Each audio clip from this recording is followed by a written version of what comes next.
Mass మహారాజా రవితేజ గారు నటిస్తున్న cinema mister Bachchan. Harish Shankar దర్శకత్వంలో ఈ సినిమా తెరకెక్కుతుంది. మిరపకాయ తర్వాత వీరిద్దరి కాంబినేషన్లో వస్తున్న మూవీ కావడంతో ఈ సినిమాపై ప్రేక్షకుల్లో భారీ అంచనాలైతే ఉన్నాయి. బాలీవుడ్ భామ భాగ్యశ్రీ బోర్సే తెలుగులో ఈ చిత్రంతో పరిచయం అవుతుంది.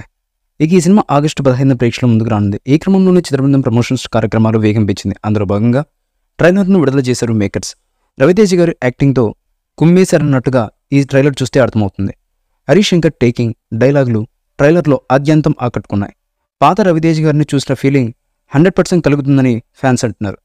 ఈ సినిమా ఖచ్చితంగా బ్లాక్ బస్టర్ హిట్ అవుతుంది అనడంలో ఎటువంటి డౌటు లేదు అనే విధంగా ట్రైలర్ ఉండడం విశేషమనే చెప్పాలి. మరి చూద్దాం మిస్టర్ బచ్చన్ సినిమా ఎలాంటి ఊహించని విజయాన్ని, ఘన విజయాన్ని అందుకుంటుంది అనేది. చూసారు కదా, ఈ వీడియో కనుక మీకు నచ్చినట్లయితే లైక్ చేయండి, షేర్ చేయండి, కామెంట్ చేయండి. మరిన్ని అప్డేట్స్ కోసం మన ఛానల్ని సబ్స్క్రైబ్ చేసుకోండి అబ్బా. అలాగే పక్కనే ఉన్న గంట సింబల్ కూడా గట్టిగా కొట్టండి. మీరు మర్చిపోయినా మేము మర్చిపోం.